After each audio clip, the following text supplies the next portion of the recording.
The modern world doesn't acknowledge, but in our time, many yearn to break free of a prison of flat secular materialism. Wait, wrong podcast. But if you aren't already listening to Lord of Spirits, you definitely should be. The modern health paradigm is just as beholden, though, to materialism. We're constantly bombarded with wellness trends, diet fads, and self-optimization strategies, but very few consider health through the lens of Orthodox Christianity. This podcast is here to change that. We'll dive into topics like fasting, prayer, stress, nutrition, and even physical training, all while staying rooted in the timeless wisdom of the Church. Each episode will break down key health topics from an Orthodox perspective, bringing in guests, whether they're priests, health professionals, or experts in traditional wisdom, to help us navigate the practical and spiritual aspects of true well-being. Welcome to Orthodox Health, the podcast where we explore the intersection of Orthodox Christianity, physical health, mental well-being, and spiritual growth. I'm Dr. Michael Christian, joined by my co-host John, and we're excited to take this journey with you. So grab a cup of coffee, lots of cream, coconut for fasting, and let's get started. Blessed is the man who walks not in the counsel of the wicked. Alleluia, alleluia, alleluia. For the Lord knows the way of the righteous, but the way of the wicked will perish. Alleluia, alleluia, alleluia. Welcome back to the Orthodox Health Podcast. I'm your host, Dr. Michael Christian. And as always, I'm your co-host, John. Wait, no, I'm not. That's right. Quick PSA. No, not that PSA. Father Stephen DeYoung already demolished that. But unfortunately, logistics didn't work out this week with scheduling for both Robyn and John. So we made an executive decision. And we brought back our favorite semi-heathen guest, Gavin McCort, for second chair today. It's an honor. I'm basically John on loan, just with more protein. That's right. He's a little bit bigger than John. But John usually brings the commentary. Gavin's going to bring the meal plan and hopefully a deadlift, right? We never skipped a leg day. Never skip leg day. I'm here to do what I can. Exactly. So John's not fired. He's just temporarily detained out in the ether somewhere. Which means today you are operating without your usual safety rail. Right. Like I said, he's our semi-heathen. So God willing, by the next time we have him on, he will actually be received into the church officially. But John is usually here to give me that look when I'm drifting into a 45-minute tangent and to help remind me that we do, in fact, have an episode to record. And today there's no such protection. None. So if this turns into a 3-hour episode, sorry, Robyn, blame the calendar. Or blame Lent. Everything's louder in Lent. And that really is the point of this whole arc. Lent is not wellness culture with frankincense. It's not vanity. It's not self-optimization. It is repentance, endurance, and learning how to return to God with your whole life. And that includes the body. Because when your sleep collapses, when your stress is through the roof, when your mind is scattered, it gets a whole lot harder to be patient, to pray, to hold your tongue, and to actually live the fast with peace. Exactly. And the body does not replace that spiritual life, but it absolutely can sabotage it when you're running on fumes. And that's why today's conversation matters. Because this is week 5 of our Lent arc, and we're talking about women's mental health during the fast, with anxiety, burnout, perfectionism, overload, comparison, resentment, and all the interior stuff that quietly erode peace long before anyone breaks the fast on food. And men need to listen too, because the mental load in a home is either being shared or is being carried by one exhausted woman. Exactly. So our guest today is Dr. Robyn Middleton. And before we even get into her dissertation and her work, we have to start with a pretty remarkable story about her journey to Orthodoxy and how she already had my thesis printed out and hand-bound before we even ever met. Then how she later found me and John through our Counterflow appearance with friend of the show, Buck Johnson. That is either providence or the most committed research process I've ever heard of. Absolutely. So either way, it's too good not to tell. So Robyn, welcome to the show. Thank you. Thank you for having me. This is so fun to talk to like minds. And during Lent, I'm 2 cups of coffee in this morning, so forgive me in advance if I ramble, but my first time on a podcast, and there's lots of fun stuff to talk about. Absolutely. No, it's our pleasure to have you and appreciate Gavin stepping in, like we said. To that, it's our first question we always ask of our guests when they're on for the first time, but how did you get to Orthodoxy? Because I know that you, in fact, are a convert. We usually ask, are you convert or creative? Well, I know you're a convert, but how did you get to Orthodoxy? And because this is Orthodox health, did our medicinal understanding of theology, did it have any bearing? So did health bring you towards Orthodoxy in any way? Yes. Yeah, we could talk for hours on this. And health is integral to my formation of my adult life and my interests. and ultimately my spiritual path towards orthodoxy. So at the risk of telling too long of a story, a life story, I'll start at the beginning. In the beginning, I grew up in an agnostic home, so didn't deny the existence of God, but we were not churchgoers. My grandparents were, my parents were not. And I had drifted into this esoteric interest of horoscopes and tarot cards. And I had a friend tell me that that was no bueno, you shouldn't be doing that. And then my mother, who was not a churchgoer, said the same thing. That kind of spooked me. So I said the Lord's Prayer one night, just I think out of fear. It was nighttime. I was spooked. And then the next day I was like, yeah, I was just a little freaked out. It was nighttime and I started playing with the cards again. And then I found myself in a library studying for a biology course. And I just wanted a break, and I wandered the book aisles and I found this book on the occult written from a Christian perspective, and it explained why the occult and esotericism was not from God. And I'm in one of these little reading cubicles and I just start crying because I felt this overwhelming sense of connection with God. And for the first time, he felt real to me. And I understood here that what I was doing was not good, because it was hurting him, and what hurt him hurt me. And it all felt cyclical in that moment. So that was my Protestant born again experience, if you will. And then from there, I went into Protestantism. I was always interested in Catholicism, the aesthetic of it, the candles, the incense. And I grew up in a very Irish Catholic immigrant area of the country, Western Massachusetts, a lot of French Canadian Catholics as well. So I was always intrigued and kind of envious of their beautiful faith and how they all seemed kind of anchored in this tradition. But I could never go there because my parents were from Alabama, more Protestant leanings, and I could never get on board up here with the idea of the papacy. And over the years, I had continued to dip my toes. Well, maybe I could go this Catholic route, but it never stuck. So let me diverge a little bit into the health. So college, I'm in grad school. I'm studying communication studies. I'm teaching public speaking on the side, and I'm in ROTC. And then I get commissioned and I go into the Air Force. And there was this slot open for medical service corps, hospital administration. I'm like, oh, this is interesting. And if I don't decide to stay in the military, I can make a living at this on the outside. So I went that route. So I did 24 years as a medical service corps officer, not clinical, but healthcare information. So I've always been interested in working within the healthcare industry. And then I guess from here, I can fast forward to the public health dark years, if that's what we want to call it. The years 20 till now, really.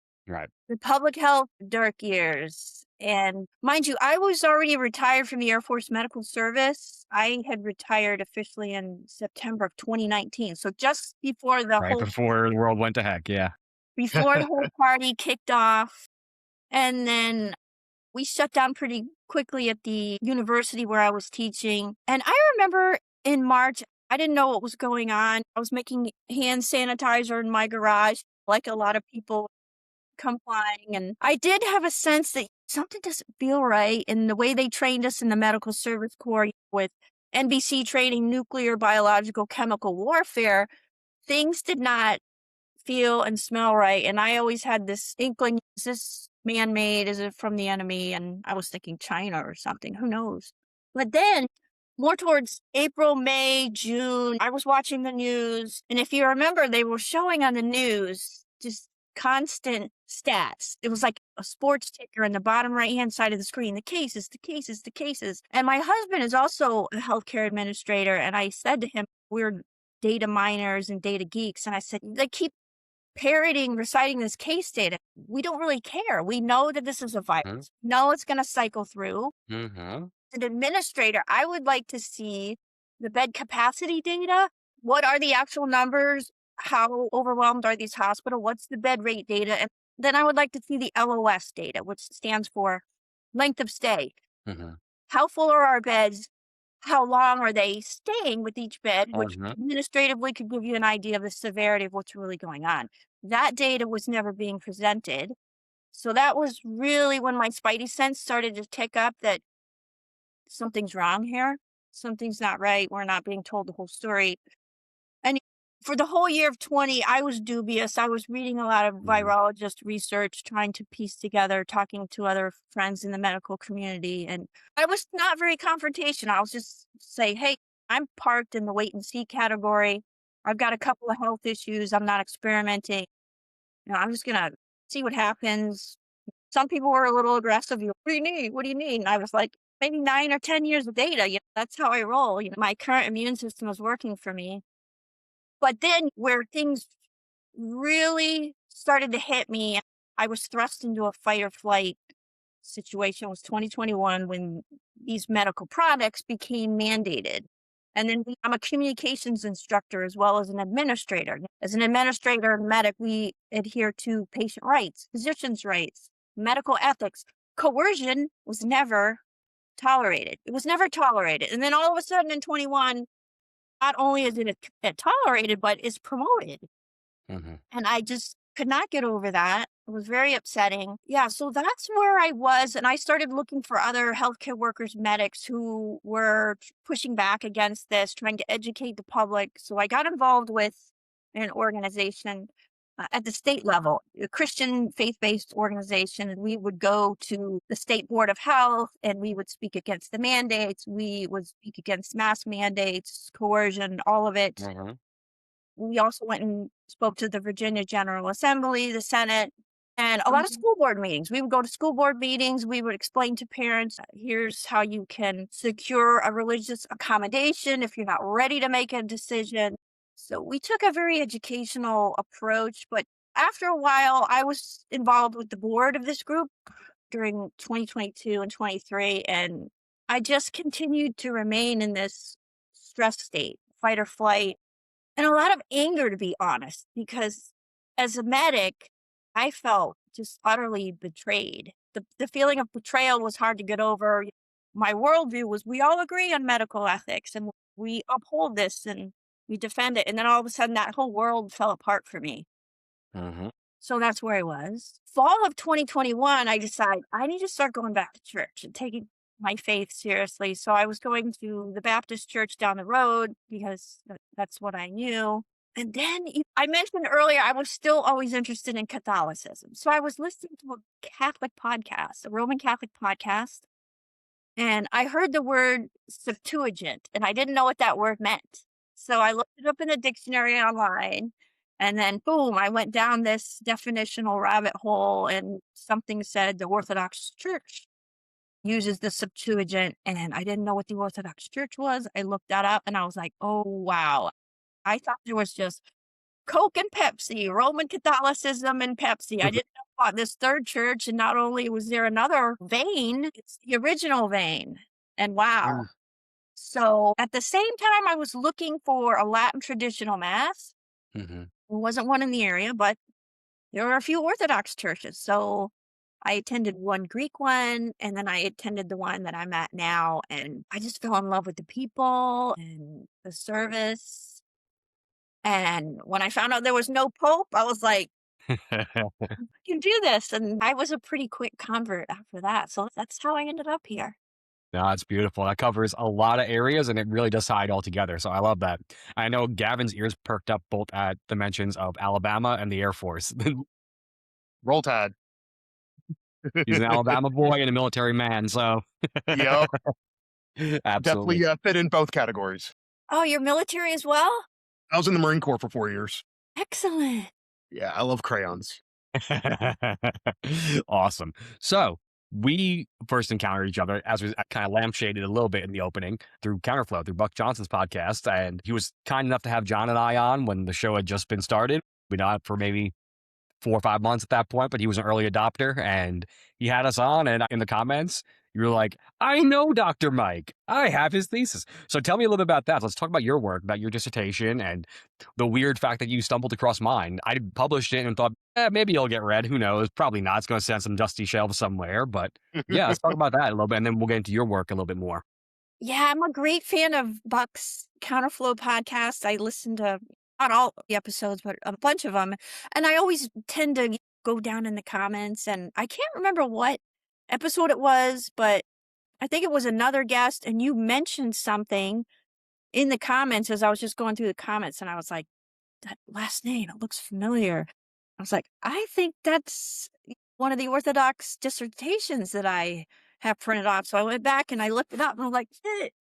So at the time, I was knee deep in my dissertation. I mentioned before that I teach public speaking, so my research was on anxiety and public speaking anxiety. And I forgot to mention also, just with my own health, I have suffered from SVT, supraventricular tachycardia, which is an elevation in heart rate, various causes. We don't really know what caused it, but even at rest, usually at rest, it'll just spiral up, and I have to do breathing exercises, things to calm myself down. I started teaching these similar type of breathing calming exercises in my speech classes to help my students. So that's how the interest, research-wise, accumulated. So I did my dissertation on vagus nerve stimulation, deep breathing, and prayer. And at the same time, midway through my thesis, I had converted to Orthodoxy. So then I was naturally already interested in reading about the Jesus prayer, so I kind of brought it into the fold and made it my focus. And basically, I did a randomized controlled trial study on the Jesus prayer overall and measuring anxiety from a self-report perspective, and also physiological measurement, measuring heart rate variability. And your dissertation was very helpful to me when I was particularly doing the literature review, which was a beast. I had already finished most of my literature review, and I found yours, and I was focusing mostly on your hesychasm chapter to make sure I didn't miss anything, which I did. I missed one, the Leo 2017 study. So thanks to your dissertation, I included that as well. But yeah, I had to print it out because it's just a treasure trove of so much information of all the research that's basically been done on fasting and breathing and prayer. Yeah, at that point, I'm pretty confident I got a pretty extensive one of at least the English work. Obviously, I'm sure there's a lot of Russian and Greek work that hasn't been translated that neither of us got our hands onto. But I was truly surprised the degree to which Greek scientists have mined the Athonite monks and actually explored their health effects. I'm like, huh.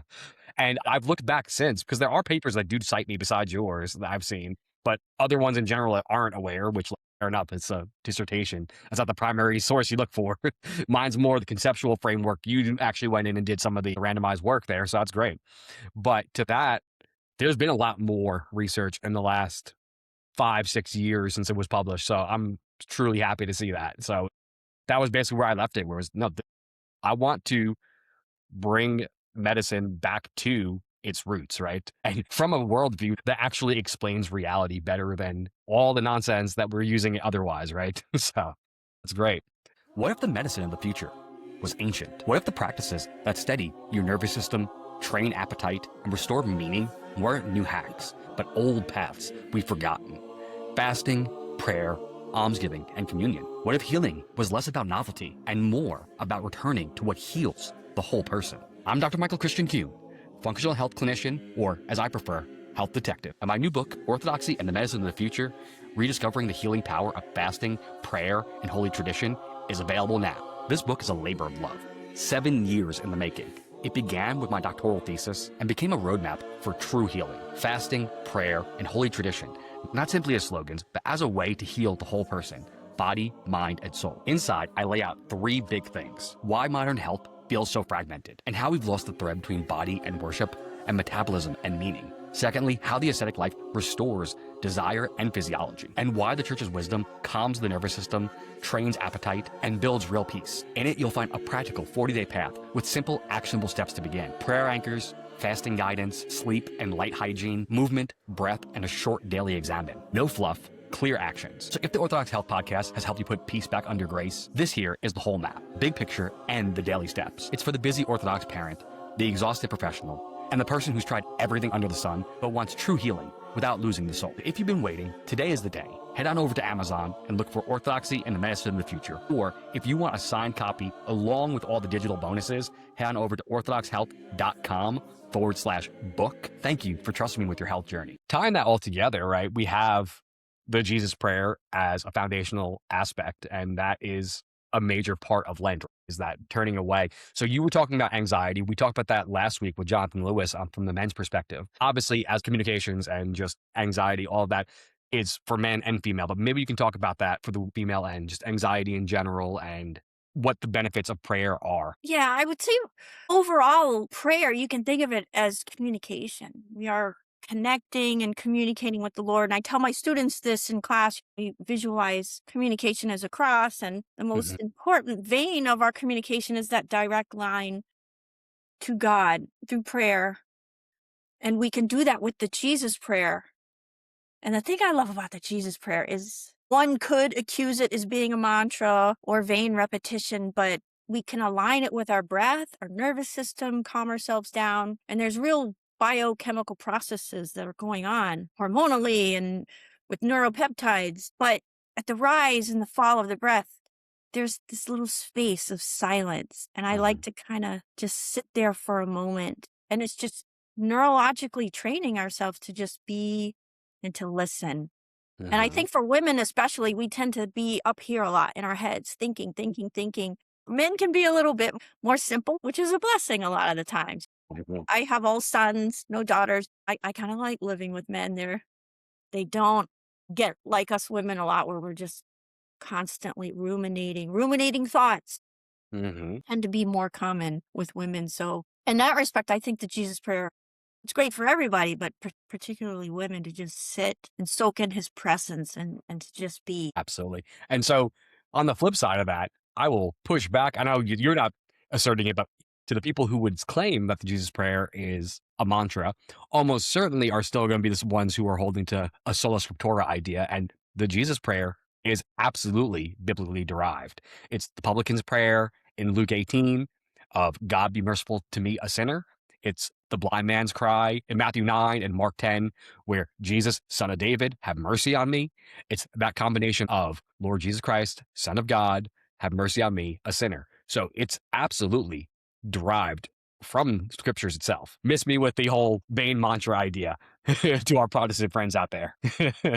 Yeah, and I love it. And I used to do yoga. I used to teach yoga, and I remember them teaching us mantras in class. And I remember being very uncomfortable. We were doing this mantra to Shiva, and I just sat there and looked at the floor. I was like, I'm not going to participate in this. I don't know who this Shiva deity is. It could have the same physiological effect as a mantra, but like you said, it's not a mantra. And we're facing east, the true east, putting it in a proper context towards our Lord, a person, the Christ. So it's very different, but you can look at science and the studies, and at the same time, we can have some common ground with these folks that are interested in Eastern mysticism or yoga, and hopefully they'll be eventually led to the true path. And what they're doing in these other modalities, they're not wrong in what they're seeking. It's just not the truth. It's not the end of the trail. Exactly. It's the logos spermaticos. It's the seeds of truth, that all the things that are out there that are true in the world, those are ours. Those are Christian. So that's really it, is they are seeking the truth, the big T, and they're finding small t truths. And it really could be a tool for evangelization. And that's the hope. I mean, there's Christ the Eternal Tao by Hieromonk Damascene, who was working from Father Seraphim Rose's work. And it's a wonderful one that really explores that Eastern idea and how it actually could be Christian. It was Father Seraphim's holding that Lao Tzu was probably the closest a heathen got to Christ prior to Christ's advent, before having Christianity as an option. So, Gavin, I'll let you jump in. Okay. So, because we were talking about how a lot of people would see the Jesus prayer as like a mantra and stuff like that, what do you think is the most common ways people misunderstand the Jesus prayer when they treat it like a technique instead, a relationship, how it relates to Christ, how it relates to the Trinity? Well, I know for one thing, when I was doing my dissertation and as a relatively new 4 or 5 year in convert, I was worried, and I was very self-aware and careful to not treat it as a biohack, because honestly, I have that tendency, being interested in keto, carnivore diets, the primal ancestral health world. biohacks are all the rage nowadays, and I'm interested in a lot of that, but I didn't want to be disrespectful to the faith and just treat it as a mere biohack. And a lot of the fathers in their writings, they mention that constantly. My priest mentioned that when I got his blessing to do this study.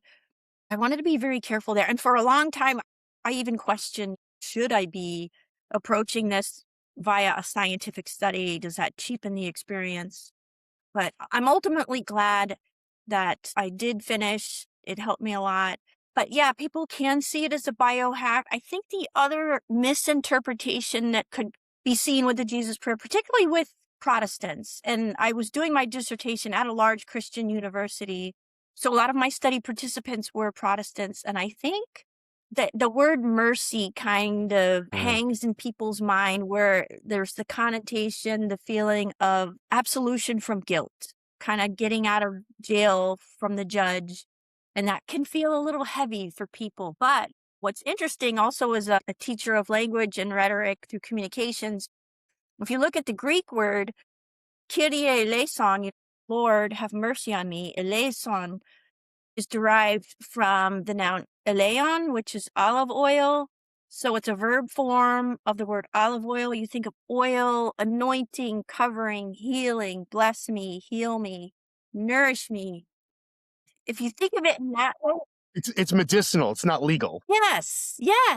I mean, it could be both and that's another thing I love about Orthodoxy. It's less dichotomous.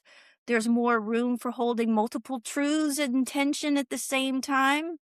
And when you think about health, Orthodox health, I think that's why our lens of health is a better way, because we can view things more in balance from different angles. Absolutely. And only because I know we're going to get actual lead in the comments. So while the roots are similar and that theory has been put out there, if you listen to why there was either Lord of Spirits or on a Whole Council of God, Father Stephen DeYoung, it's like, no, that's not the actual etymology there. And so I know I'm going to get called out. So I love the analogy. I love the imagery. I don't disagree at all. We do a lot of anointing oil. I just know we're going to get yelled at. But for you commenters who are mean, just going to throw it out there to that. So I know I experienced that a lot. You mentioned there was that tension of, is this the right area of focus? And that was my limiting belief for a long time before starting the show and then turning my own thesis into a book was, am I competent? And I want to do this without cheapening our faith, right? But it was just a situation where, but this is what I believe now, and I can't view it any other ways. That was the tension I was going through. So maybe explain a little more on that, of when you were going through finishing that and you were switching over towards the Jesus Prayer as being the foundation. That's something that happened to me as you were going through your Orthodox formation. So maybe explain a little bit about just the tension you felt and keeping that balance. Yeah, like I said, I had some doubts and insecurities. Should I be putting a scientific lens over this? And in my research and my literature review, there are really only 6 empirical studies that have been done that I've been able to find on the Jesus Prayer, just 6, less than 10. But I had the opportunity to meet Frederica Matthews Green. She wrote the book, The Jesus Prayer. She spoke at my university, actually, at the OCF chapter, Orthodox Christian Fellowship. She spoke there on the Jesus Prayer during the semester that I was doing my data collection. So I had to drive out there and see her talk. And I reached out to her via email beforehand, and I let her know that I was doing this study and it was a randomized controlled trial. And she was very receptive and she was very gracious towards me. And she said that she was glad that I was doing this study. So that brought me a lot of comfort that somebody so well known in our community and who's written a book on it was okay with it, that I was doing this. And my priest was okay with it. He gave me some cautions and caveats and certain authors and church fathers to lean more heavily on. And I'd met a couple of other Orthodox females, Iwana Popa, a psychiatrist. She focuses a lot on women's mental health. If you ever are interested in having her on, she's great. She focuses a lot on burnout. And then I also met electronically, virtually, Jennifer Anna Rich. She does a lot of work with the Jesus Prayer, and she actually studied with Bishop Callistos Ware. She was very gracious towards me and encouraging, and shared my study on her email list to try and help get my recruitment up. I was having difficulty getting enough people recruited into my study to reach a sizable sample size to reach statistical power. So those women were very kind and gracious Awesome. towards me. Yeah. And that's been a big thing for me too, is right. As you get more validation from clergy and others who have been Orthodox for longer, and it's, oh, maybe I was on the wrong track there. Maybe there is actually something here that needs to be said. And that's really it is, I mean, there's nothing wrong with science per se. Its ideal thing is episteme. It's where it's searching for the truth, right? We're trying to figure out what's going on out there in the world. As long as we are understanding the hierarchy that the spiritual does take the precedence over the physical, the bodily and the mental stuff, then there shouldn't be a problem. So, Yeah. Yeah, we don't want to swing into scientism, and it's kind of like water. You can see water and benefit from it, but you try to hold it in your hand, it's just going to slip away. We can't really describe or see God through a scientific method, but I think of science more as like art. It's just beautiful. And I think often of Psalm 139 that talks about how we are wonderfully and fearfully made. And when I start looking at the body and how it's made with the autonomic nervous system and neurological peptides and hormones and how it just all works together and how the tools, the spiritual tools of the church foster and nurture that process and bring it into proper balance. It's just, to me, it's just all beautiful. And you're never going to arrive, oh, this is it. This is how it works. Scientific lens, but it's still beautiful nonetheless. And it encourages me. absolutely. And beauty will save the world. Yes. Yes. Okay, so when you talk about everything that you do on the communication side of things, and then everything that you do on a daily basis, so what kind of work do you do and who do you mainly serve? In a professional sense or my daily habits or? Let's go with both. So right now, when I finished my dissertation, I started applying for jobs at universities. I had stopped teaching in 2021. I was working at a civilian university and they were engaging in some public health policy at the time during the dark public health era that I didn't agree with.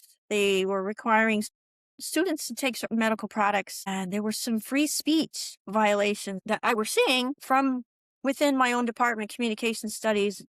Kind of saw us as the keepers of the First Amendment, the teachers of that. So I gracefully stepped aside and said, I'm going to take some time off during COVID and just hunker down and finish this dissertation. So I did that.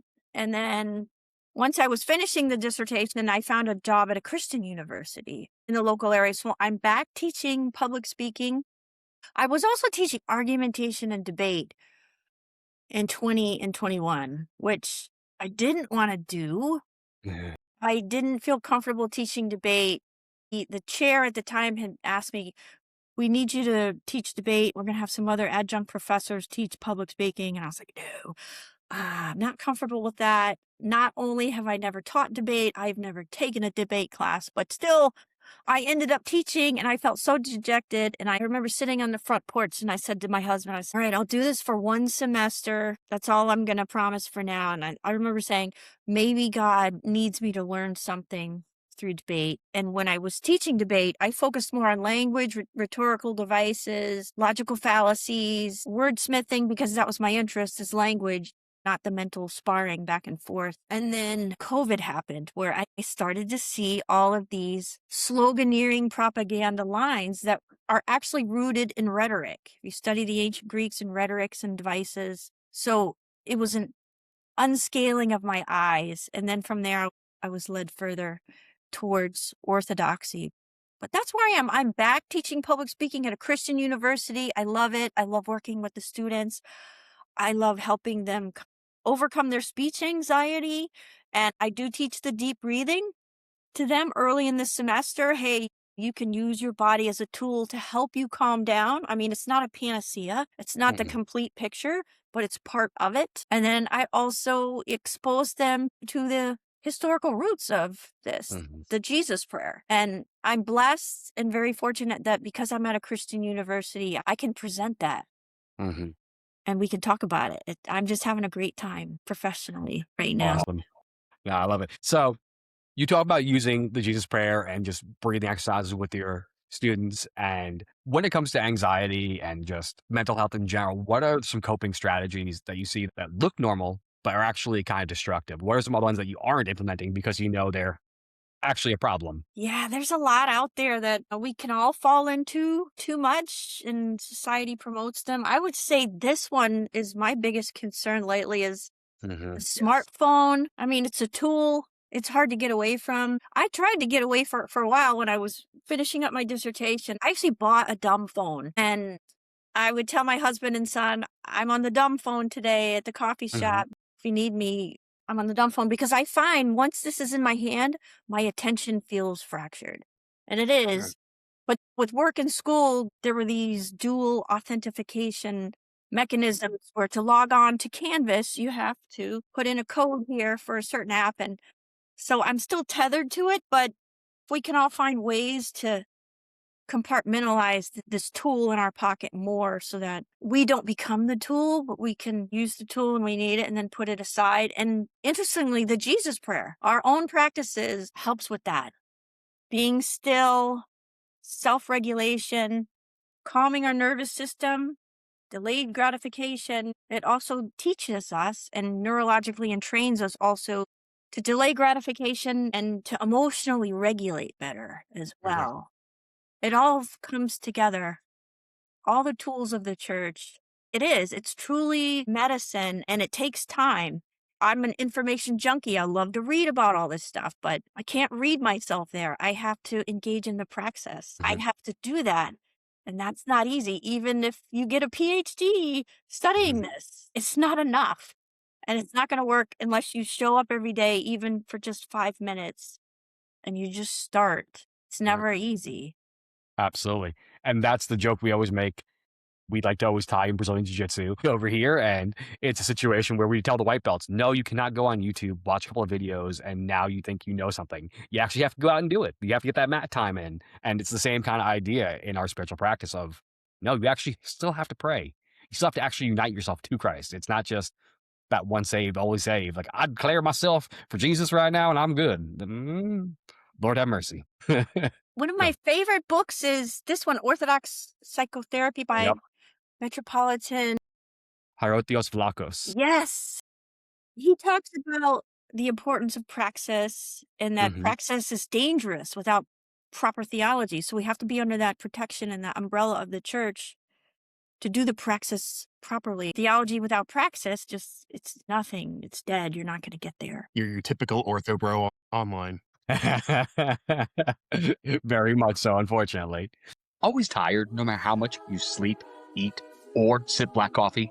Sorry, Mormons. At Orthodox Health, I help Orthodox Christians restore metabolic energy through a faith-aligned approach that honors both the body and the spirit. We uncover what's really draining your energy: thyroid, gut health, hormones, stress, and build a fasting rhythm that supports prayer instead of burnout. Because holiness isn't about cutting coffee. It's about letting your cells and your soul breathe again. Clients tell me, I finally wake up rested. I stopped crashing midday. My prayer feels more focused and alive, so I can show up fully for my family, my parish, and my calling. So if that sounds like you, book your free Fast Without Burnout plan at orthodoxhealth.com. Limited spots available this week, because coffee, while an important tool, by itself isn't a strategy. So let's fix your energy at the source. But yeah, so because obviously this is a women's mental health episode, and we're talking about coping strategies. And I do feel like a lot of times a coping strategy when you're stressed is just, I'm going to be more productive. I'm just going to get my mind off everything. I'm just going to do more stuff. Where do you see women confusing productivity with worth? Yeah, I've been guilty of that a lot, especially when I was younger in the medical service. I always had to feel busy, like I was getting stuff done, checking off the list, looking busy, feeling guilty if I wasn't too busy. Actually, that's one area where my husband was always a lot better at that than me, and still is. He would actually come by my office. We worked in the same hospital, and he would say, hey, let's go get something to eat. And he would say, put the fork down. It's going to be there in the morning. So yeah, productivity, and I still suffer from this. I'm always trying to figure out ways to biohack to develop a better productivity rhythm to my day. And I still get caught up in that. But then there are other times where I put something off, and then the solution just happens to come in the waiting. It was better that I had waited and slept on it and prayed about it. And there's mystery that happens in that too. So I think we can't really get too tied to the to-do list and checking. Oh, it feels good. I love those checklist dopamine hits. They're great. But the Lord, he doesn't work in a linear way all the time. Absolutely. So we discussed the dark years, and obviously isolation was a major component thereof. But what role do you think isolation plays in the mental health landscape, particularly for women? We talked about that a bunch last week with Jonathan for the men's end, but maybe for women more so specifically today. Yeah, it's huge. It's huge. Isolation with the lockdowns. I think that was one of the primary weapons, health-wise, immunity-wise, psychologically. Isolation is not bad. And if you think about psychological warfare, it's actually isolation is a tactic. You put the prisoners of war in isolation to break them down. You break down mentally, you break down spiritually, you break down health-wise. Immunity, like you say in your book, I love how you express it in your book, that immunity is found in community. And there's a Dutch clinical psychologist, I really appreciate his work. He spoke out very boldly during COVID and still is about what isolation did to people during COVID and creating this free-floating anxiety that just kind of never goes away. And it's perpetuated online, and people were kind of shepherded more online during the lockdowns. So we saw that. I mean, online is great. There's always a silver lining. Nowadays, it's for working parents, members of the military. You can get your education online. There's more flexibility, but at the same time, we have to balance that and interact with real people. There's real things that happen one-to-one, face-to-face, with nonverbal communication, with neurological mirroring, just being in the presence of another person. Real communication happens nonverbally. You can't get that in a chat room and a comment online. With Orthodoxy, it's unfortunate that we don't have as many churches in the U.S., but you got to get to a parish and just experience it. In neuroscience, we call it mirror neurons, just benefiting and feeling better, watching people perform loving, good acts. The people in my parish, there's so many wonderful souls there. And there's so many times I just see how they interact, just the love coming out of their eyes, the way they act. There's real stuff neuroscientifically going on there that you have to experience in real time. But also, I think about this phenomena of ortho bros a lot. People talking about ortho bros, kind of throwing shade their way. As a social psychologist, and in defense of ortho bros, I think about what has happened to our society over the last decade or so, particularly in the dark public health years where people aren't standing up and protecting rights.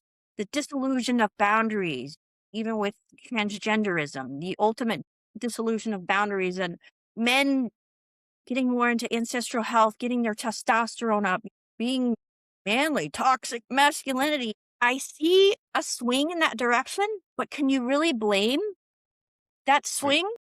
Society has swung so far one way that I think even if you're Christian, Orthodox or not, a lot of men are realizing, hey, this is not right. We need to be more protective and standing up. So I think that's kind of where that phenomena is coming from.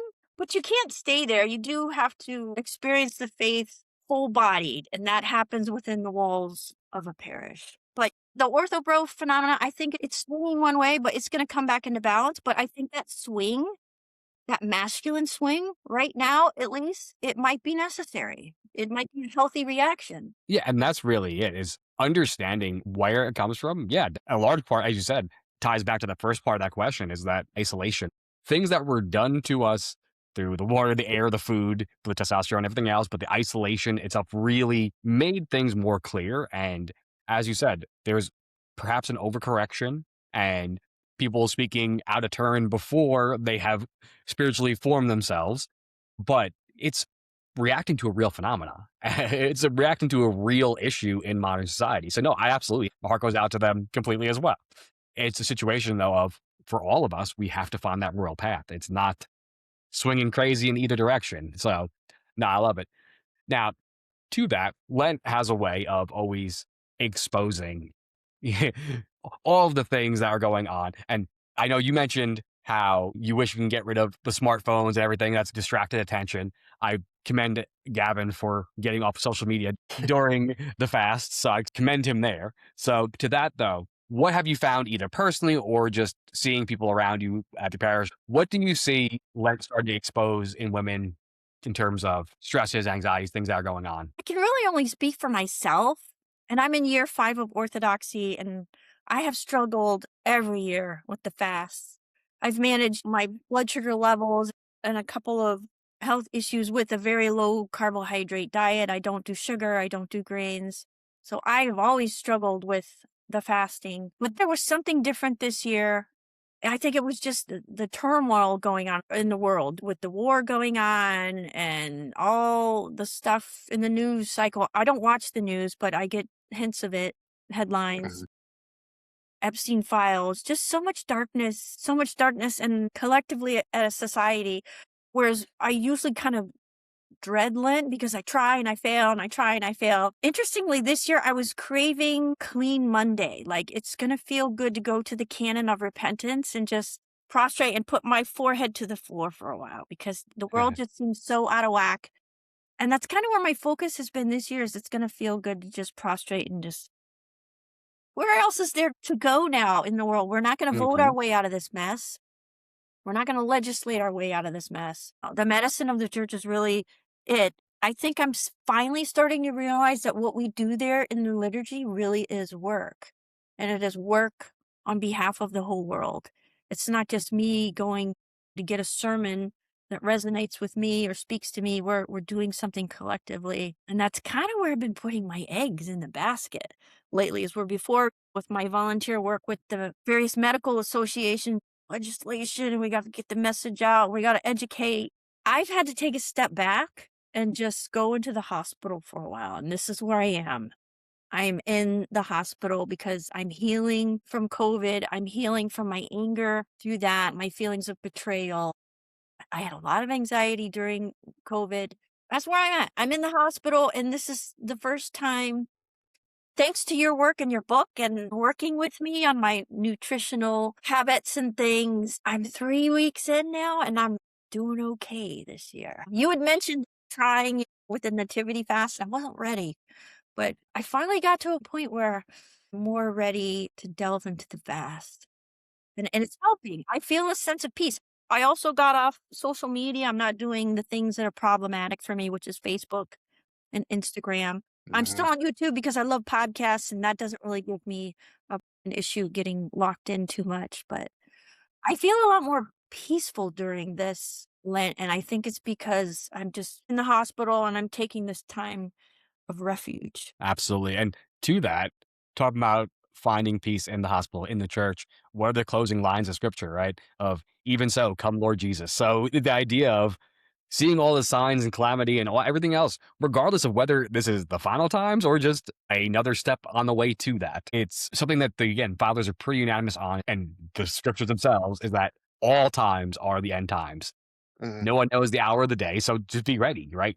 So as we have the bridegrooms coming up during Holy, right? Rouse yourself crying, holy, holy, holy art thou, our God. You don't want to be the one who's stuck outside waiting for your lamp and you can't get in, right? So the whole idea is always be ready. And so that's exactly the right response is you need to turn yourself towards Christ and admit yourself to the hospital of the church. Yes. I think of that a lot. Nepsis, particularly, I think with the Jesus prayer and all of the tools of the church, I can see more nepsis in my life in strange places. Most notably over the last couple of years is in the car with the radio. I have found that I notice more which type of music leads my brain down a path that's unproductive in terms of ego or thinking about things that are just not productive, and I'll change the radio, just little things like that. And I really enjoy listening to Father Turbo Qualls a lot. He talks about a lot that a lot of people came into the church during COVID because they realized the world was so broken and so evil. And that was me. Like, I didn't realize the world was this evil. And then he says, you soon figure out that the problem is you. And I got there within a year, and I remember praying, and I felt like God was saying to me, I'm going to give you some time, but eventually I need you to see yourself as you really are. And I remember feeling that phrase, reading scriptures and just contemplating, but it was a very gentle voice. I'm going to give you some time to acclimate. I'm still acclimating, but I need you to see yourself how you really are. And I really think that's what orthodoxy does. It cleans and clears the noose, and it's like a mirror. You start to see yourself more, and that's uncomfortable. It's undoubtedly uncomfortable, but through the tools like fasting, we learn how to be comfortable in our discomfort. Absolutely. And that's it, right? I bring you my peace. Didn't say it was going to be easy. You're going to suffer, but I bring you my peace. And that's exactly what we're being offered in that medicine, right? Yeah. So we're talking about during Lent, obviously it's about the struggle. What do you feel like is the difference between struggle and harm during Lent? Oh, harm. Yeah, I would think it would be our focus overall. Your why. What is your why? If you have a lot of fear and anxiety or anger or resentment, usually the root cause of resentment or anger is fear. So what is it that you're fearing? Maybe it's a faith issue or a trust issue, or maybe you're doing too much. Whereas struggle, you can think of struggle like strength training. Lifting a weight is advantageous for building strength and resilience, and you need a little bit of resistance, that little bit of struggle. But you can't just go into the gym on day one and lift the heavy stuff. You got to start small. Doing too much too soon does cause harm. So, and that's another way that I think the wisdom and the teachings and the practices within the church kind of differentiates that, gives us a good path and protocol to struggle, but to not dive into waters that are going to harm us. I definitely agree with that because I feel like during Lent, a lot of the things that you struggle with, they come into the light and you kind of fear not necessarily embracing, but actually confronting those. You fear actually confronting things that you struggle with. And so you probably try to do too much or be too strict to kind of get your mind off that confrontational aspect. Absolutely. And that whole analogy of the lifting weight obviously resonates with Gavin. I know if John were here, it would resonate very well with him. And, very much so. And I really drive that idea home of cumulative progressive overload in all aspects. The fathers tell you, yes, this particular saint may have done 1,000 prostrations a day, but not every saint does that. Some might be, there's the story of the drunk monk who became a saint because he was born from the womb an alcoholic, and he progressively struggled to cut that back and cut that back and cut that back. And when he reposed, all the other monks were just like, oh no, he died an alcoholic still. He didn't break his temptations. He didn't break his sin. And the abbot had no concern. It was just, you don't know what his story was before that. And so the point of all that is to say that everyone has their own struggle. Everyone has their own journey on that. The struggles are going to be different.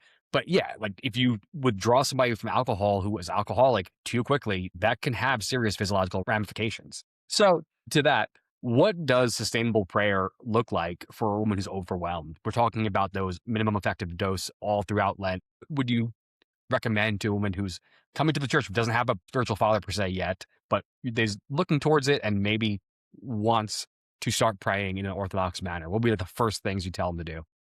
I like the way you put it in your book. Consistency is key, and starting small. And a phrase I always use myself is just show up. Just show up. Even I get to the gym, I'm not going to be down on myself or others for not lifting the biggest weight, but just something. Start small. And I can't remember who's explaining prayer in my readings, but not as something you do or perform, but it's something you enter into. Just show up and sit in that space, even if it's just a couple of minutes, 5 minutes. And it's a rhythm that you try to acquire and accumulate. And it's hard. It's hard work for me anyway, acquiring a rhythm that's going to stick. And it takes a long time, even psychologically. The saying is 21 days. It might be 40 days or something. The perfect Lent length. Who knows? But yeah, I would just say starting small, don't focus on others, comparing, don't focus on performance, just being there, being still, being with him, because it's about him, not a checklist that we have to check off. Awesome. Fasting isn't starvation, it's formation. Seasons of fasting are gifts, but they can be really hard on a tired body. If you want to keep fasting without burning out, then reach out to work with Orthodox Health and me, Dr. Mike. We can help to align your meals, your protein types and timing, as well as your training to the church's rhythm, so you stay clear, steady, and prayerful.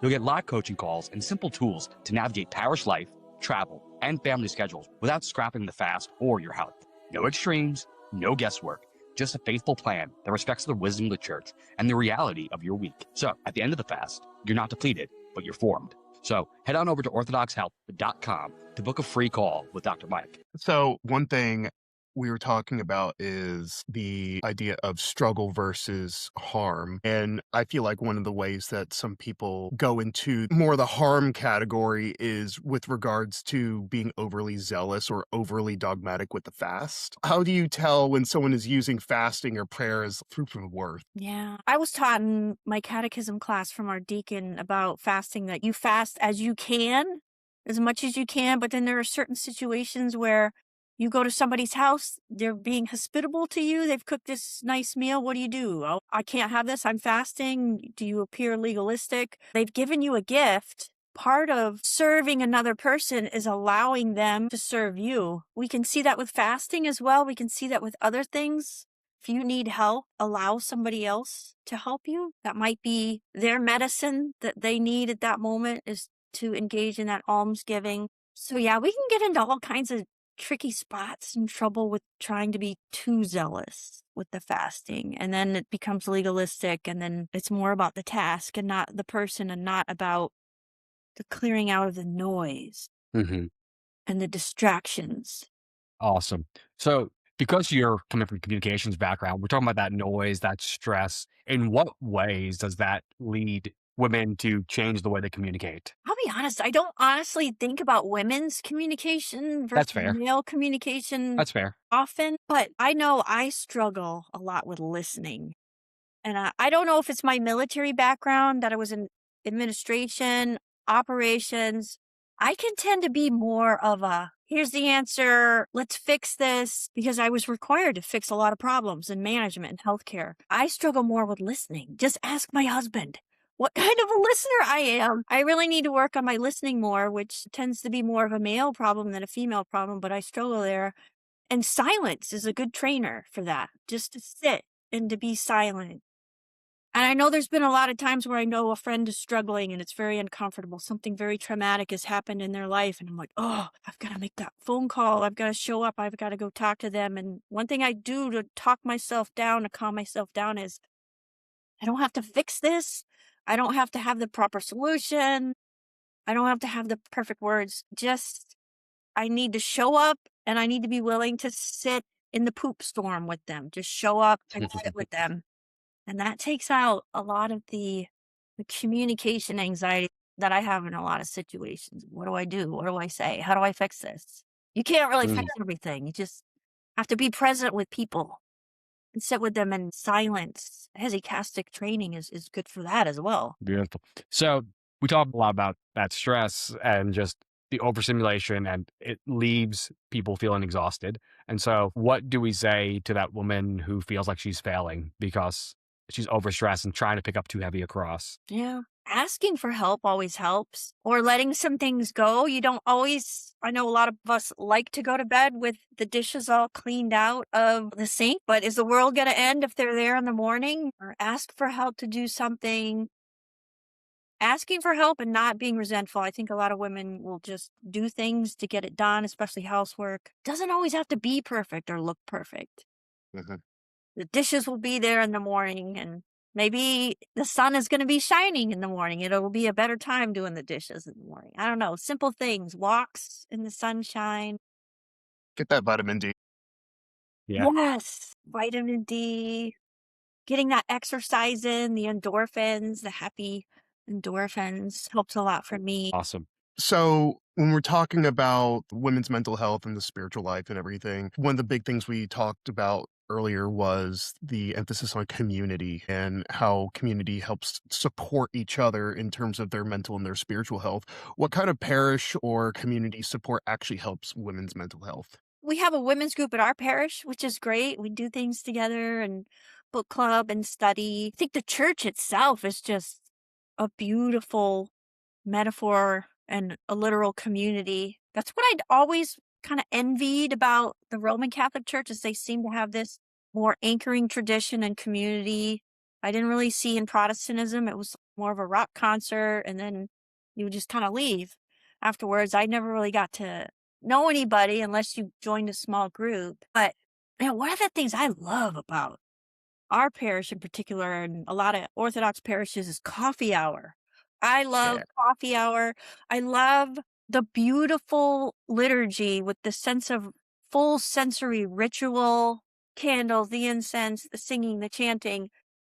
But then you get to commune with each other afterwards and drink coffee and talk about it. And people are just infinitely fascinating. And I love to find out about people, like, how did you get here? How did you find Orthodoxy? That's just such a blessing to be able to break bread together every Sunday and have a meal together and sit. And I'd never experienced that sense of community with another church on a consistent basis. But yeah, just being with women. I heard somebody recently talk about how she loves visiting and being mentored by older women who might be 10 years ahead of her, children that are in college. She's got a 14-year-old. She's really paying attention to those slightly older women. So that's great, is to have different female friends in your life who are at different stages that you can talk to, be inspired by, learn from. Yeah, I think a lot of the younger women in church, they struggle with their babies running around and making noise. And I was there as a mother of young babies, but the older folks like me,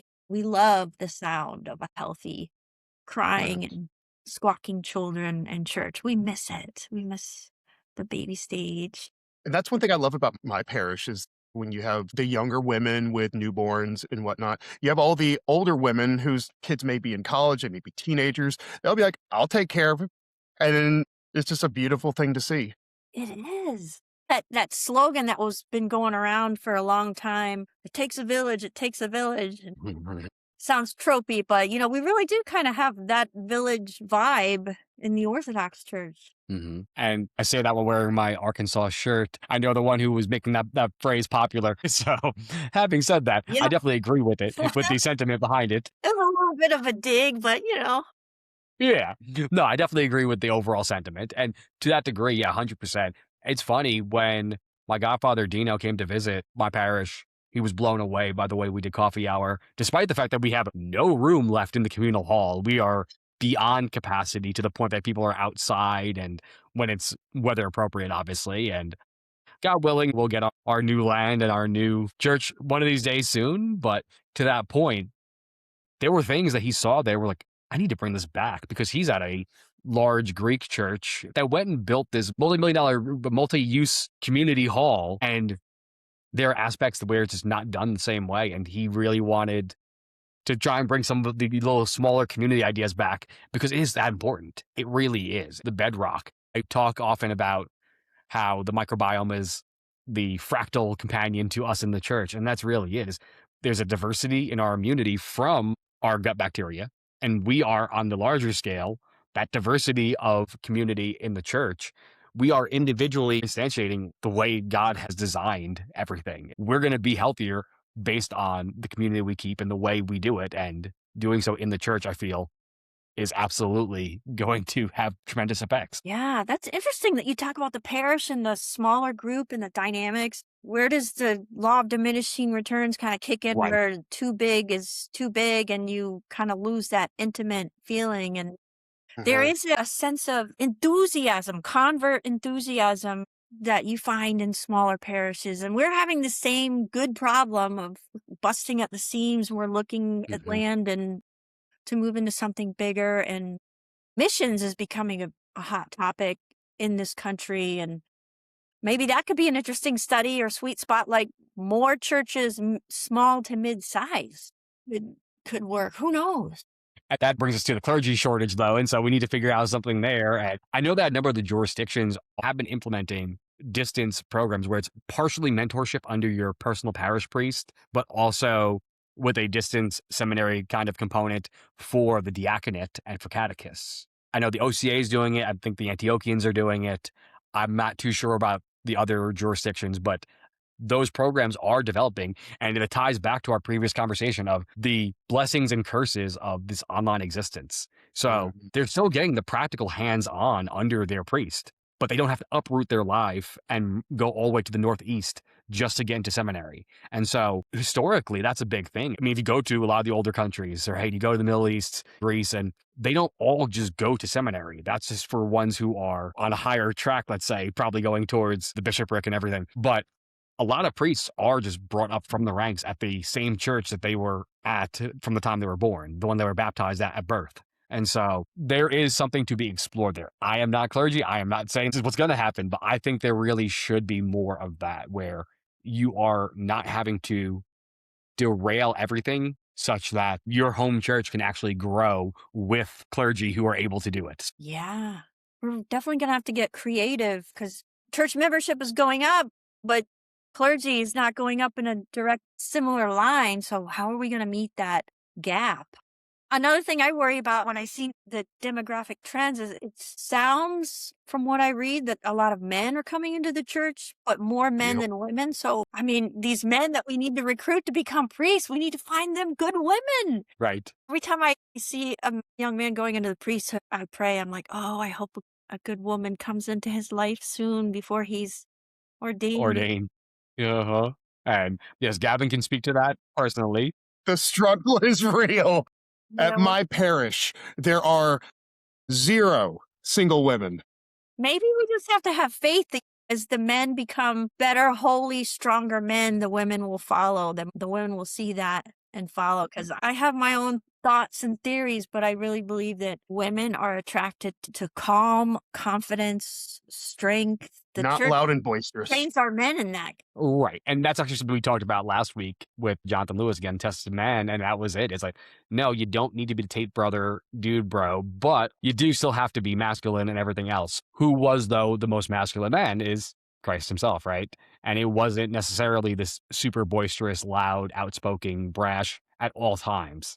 Yes, he turned over the tables. There are times when he got a little spicy with his tone, but it wasn't always just yelling and otherwise.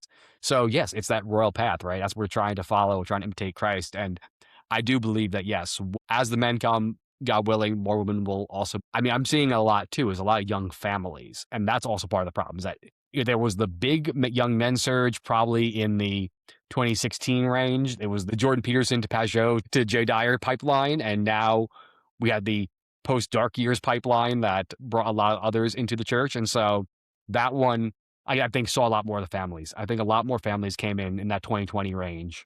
And that was actually a topic of discussion at a diocesan conference for the Diocese of the South, I know, the OCA.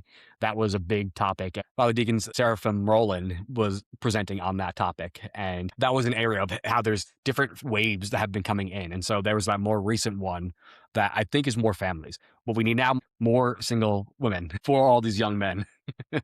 Well, I feel like a lot of women kind of gravitate more towards Roman Catholicism for the aesthetic, and a lot of men flock to Orthodoxy because the aesthetic. They got beards, it's more masculine. That's a fair assessment. I like where your head's at there. That is interesting. Yeah, maybe it's like all the Marian apparitions and all the things. There's something psychologically going on there. I don't know, but awesome. So what kind of closing thoughts would you like to leave our listeners for the tail end of Lenten struggle here? I would just talking to myself. I don't feel qualified to really advise or teach others, but for myself, I just tell myself, just keep showing up, trust the process, trust the church. I think just diving more into Lent and the fast has helped me not only with decreasing the noise, decreasing stress, but also it's helping me to trust more the wisdom of the church. Absolutely. Yeah. Love it. And I appreciate your humility. That's a good quality to have, but there's still always advice to be given between your professional, but also your just lived experience of both coming into the church and also having been around people. You talked about the post-communion meal, right? We talked about sitting there in the parish hall, eating after communion, and there's still something you have to offer. And hopefully, I feel that our listeners are going to get a lot out of today's conversation. So I appreciate you for coming on, Robyn. Yeah, thank you. This was so much fun. I hope we can do it again on another health topic. I'm all about talking about the intersection of health and orthodoxy. Absolutely. Awesome. Robyn, thank you again for joining us. This was such a rich conversation. I really feel like a very needed one. Yeah, this was excellent. A lot of people are probably going to need to sit with this for a bit. Yeah. And I think that It's been really the point of this whole arc that Lent has a way of exposing what's actually going on underneath the surface, physically, mentally, spiritually, and hopefully these conversations have helped people to walk through that a little bit more honestly and a little bit more grounded. Not perfectly, but faithful. Exactly. All about that consistency. So, and next week, Lord willing, John will return to us from out of the ether. The prodigal co-host. That's right. And he will be returning to restore the order, reestablish accountability, and remind everybody that this is, in fact, still a two-man operation. So enjoy this while it lasts. Yeah, no, it was great for Gavin to come through. And next week, we'll be closing out the Lenten arc with a final solo episode, John and I, which will be dropping on Holy Monday, tying together everything. The body, the mind, men and women, the fast, repentance, the whole picture that basically is going to be your on-ramp, that 11th hour rule for peace. Because right at the end, the enemy doesn't need to stop your fast. He just needs to corrupt it. Through control dressed as discipline, judgment dressed as zeal, and despair dressed as humility, all the way leading into Pascha. Yep. A clean landing, no panic, no collapse, no trying to become a desert father in 48 hours. Exactly. And then after that, just like last year, we'll be taking off Holy Week from recording. So no new episode after Pascha. Not because the work stops, because those are the days to actually live it, to be in the services, to be with your people, and to enter into the feast. Because then we can say, Christ is risen. We don't want to turn everything into content. Exactly. It's a revolutionary idea, I know, in the age of the algorithm. Apparently so. So thank you all for listening. If this episode was helpful, please share it with someone you know who needs it. And as always, keep struggling, keep returning to God, and we'll see you next week. God bless. It is available on Spotify, Apple Music, and all of your other favorite listening locations. And you can also find us available on YouTube at Dr. Michael Christian, Rumble at Orthodox Health, and Substack at Orthodox Health Podcast. You can also follow us on social media for more insights, discussions, and behind-the-scenes content.